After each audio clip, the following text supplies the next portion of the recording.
নমস্কার বন্ধুরা, মিষ্টি রান্নাঘরে আপনাদের সকলকে স্বাগত জানাই। আজ পেরেছি মাছ নিয়ে মেছুনি। এই মাছ ছাড়া যেন বাঙালি অসম্পূর্ণ। তো আজ আমি এখানে নিয়ে নিয়েছি লোটে মাছ। এই লোটে মাছকে ভালোভাবে প্রথমে পরিষ্কার করে ধুয়ে নিয়েছি। এই মাছকে ধোয়ার পরে জল ভালো করে ঝরিয়ে নিয়ে এর মধ্যে একটু বেশি পরিমাণ হলুদ আর নুন দিয়ে ম্যারিনেট করে নেব। লোটে মাছকে ইংরেজিতে বলা হয় বোম্বে ডাক।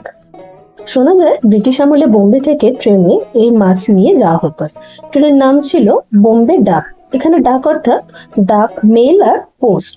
ইংরেজরা তো অনেক উচ্চারণেরই জানেন কিভাবে বিকৃতি ঘটিয়েছে। তো এখানে এই ডাককে উচ্চারণ করতে গিয়ে তারা DUCK করে ফেলেছে, আর সেই থেকেই এর নাম হয়ে গেছে বোম্বে ডাক। তো যাই হোক, নুন হলুদ মাখিয়ে আমি আধা ঘন্টা মতো রেখে দিয়েছিলাম। এবার দিয়ে নেবো সর্ষের তেল।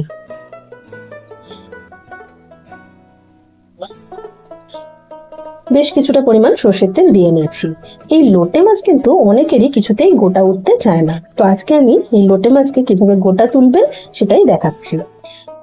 তেলটাও এখানে কিন্তু বেশ ভালো মতো গরম করে নিয়েছি। তারপর একে একে মাছগুলো আমি দিয়ে নিলাম। একসাথে সব মাছ দেবো না, অল্প অল্প করে মাছ দিয়ে ভেজে তুলবো।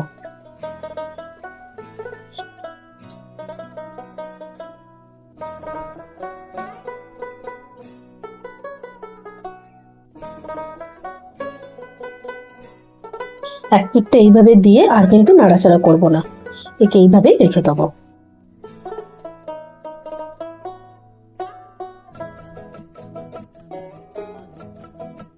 এবারে একটা নিচের দিকটা দেখা যাচ্ছে যে লালচে হয়ে গেছে। এবার এগুলিকে আস্তে করে উল্টে নিতে হবে।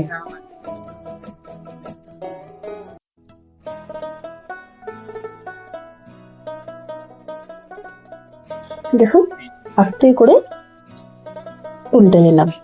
দেখছেন তো নিচের দিকটা বেশ লাল হয়ে গেছে। আমি এখনই যেগুলো জুড়ে আছে সেগুলিকে ছাড়াবার চেষ্টা করব না। একদম দুপিঠটা ভালো করে ভাজা হয়ে যাবে, তখন অটোমেটিকলি এগুলি ছেড়ে যাবে।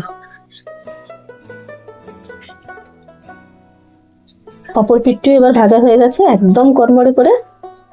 যদি কেউ গরম গরম লোটে মাছ ভাজা খেতে চান তো এভাবে একবার বানিয়ে নেবেন, দেখবেন স্বাদ কিন্তু ভরপুর।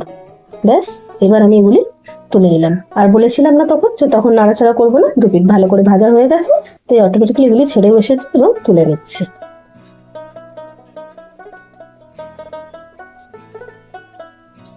সবকটা তুলে নিলাম। এবার যে তেল আছে তাতে বাকি যে মাছ আছে সেটিও আমি ভেজে নেব।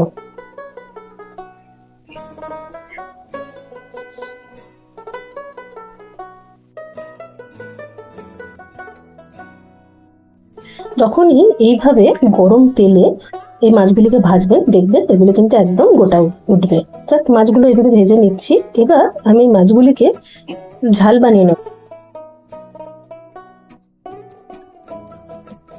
নিয়েছি টমেটো বাটা, পেঁয়াজ বাটা, আদা রসুন বাটা আর কাঁচা লঙ্কা।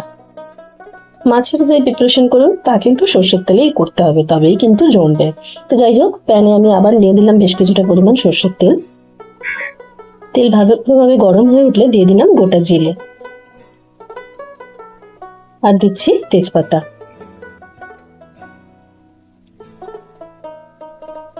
এবার বেটে রাখা পেঁয়াজ আমি দিয়ে নেব।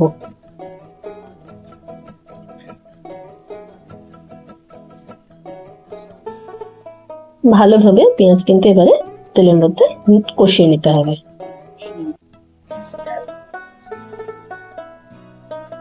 এবার একে একে আমি দিয়ে নিচ্ছি আদা রসুন বাটা আর কাঁচা লঙ্কা চেরা। এগুলি দিয়ে আরো একবার পেঁয়াজের সাথে ভালোভাবে মিশিয়ে নেড়ে চেড়ে নেবো।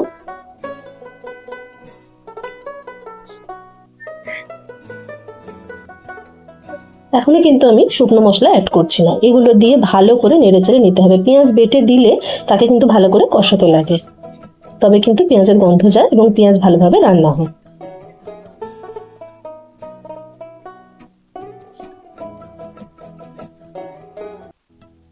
এবার আমি দিয়ে নিচ্ছি টমেটো বাটা।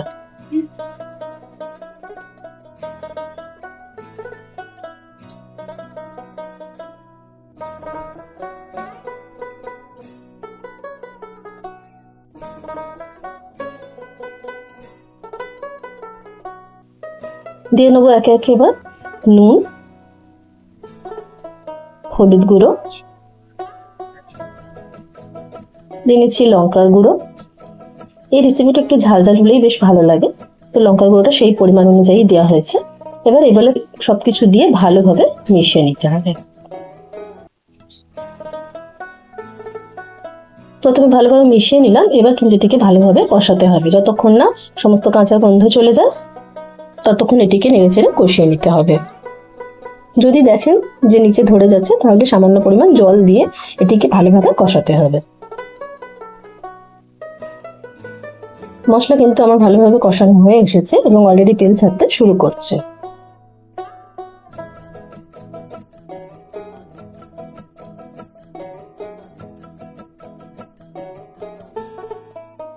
বাংলায় বলা হয় লোটে বা লটকা মাছ, আর মহারাষ্ট্রে ও কোঙ্কণে এটি বিখ্যাত বোম্বে ফ্রাই নামে। কষানো কমপ্লিট, এবার পরিমাণ মতো জল দিয়ে নেবো। এই মাছ যেহেতু অন্য মাছের মতো নয়, আর মুখে দিলে, রান্না হওয়ার পরে মুখে দিলে কিন্তু সঙ্গে সঙ্গে মুখে বেশ মিলিয়ে যায়। যেহেতু এই মাছ অন্য মাছের মতো নয়, মুখে দিলেই মিলিয়ে যায়, তাই এই মাছ কিন্তু ছোট বড় সকলেই বেশ পছন্দ করে। আবার অনেকে বলে লোটে মাছ ভাতের সাথে খেতে খেতেই ভাত শেষ হয়ে যায়। মাছের গুণাগুণ জানানোর পাশাপাশি আমি গরম মশলাটা কিন্তু এবার উপর দিয়ে ছড়িয়ে দিলাম। আর যেহেতু এই মাছ protein, vitamin, omega three fatty acid, calcium সমৃদ্ধ, তাই ডাক্তারও এটিকে কিন্তু হেলদি ফিশ হিসেবে রেকমেন্ড করে থাকেন।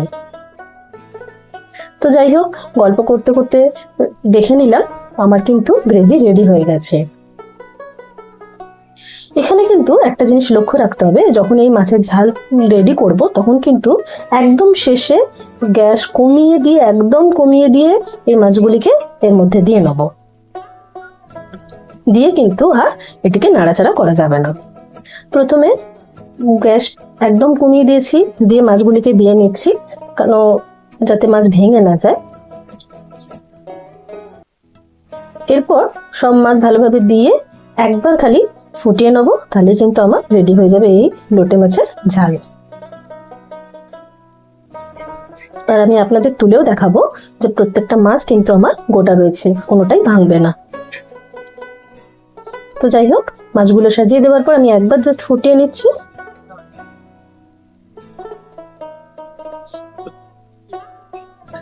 একবার জোর আছে ফুটিয়ে নিলেই কিন্তু আমার এই রান্না কমপ্লিট হয়ে যাবে।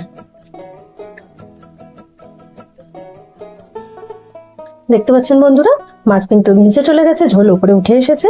ব্যাস, আমার রান্না কিন্তু কমপ্লিট। এবার আমি গ্যাস বন্ধ করে দিলাম। তো আমি এটি অন্য পাত্রে নামিয়ে নিয়েছি। এবার আমি এখান থেকে আপনাদের একটি মাছ তুলে দেখাচ্ছি যে মাছ কিন্তু আমার কোনোভাবে ভাঙেনি। তো বন্ধুরা অবশ্যই এভাবে একবার বানিয়ে বাড়িতে দেখবেন যে আপনাদেরও মাছ এই একইভাবে গোটা ওঠে কিনা, এবং আমাকে সেটা কিন্তু কমেন্টে জানাবেন। এবং পরের বার যখন এই মাছ রান্না করবেন তখন কিন্তু একটা কথা অবশ্যই মনে রাখবেন, এই লোটে মাছ শুধু খাবার নয়, এর সাথে জড়িয়ে আছে ঐতিহ্য, ইতিহাস আর অনেক মজার মজারও গল্প। তো দেখুন বন্ধুরা, তুলে নিলাম, দেখতেই পাচ্ছেন একদম গোটা কিন্তু আমার উঠলো। তো এরপরে কেউ যদি বলে যে এই মাছ রান্না করতে গেলে ভেঙে যায়, তাকে কিন্তু আপনারা এইভাবে বানিয়ে একবার দেখিয়ে দেবেন যে না, কোনোভাবেই কিন্তু লোটে মাছ ভাঙবে না। তো রেসিপি ভালো লাগলে বন্ধু, আত্মীয়, পরিজনদের সাথে শেয়ার করবেন। আর যারা এখন আমার চ্যানেল সাবস্ক্রাইব করেনি, সাবস্ক্রাইব করে আমার পাশে থাকবেন।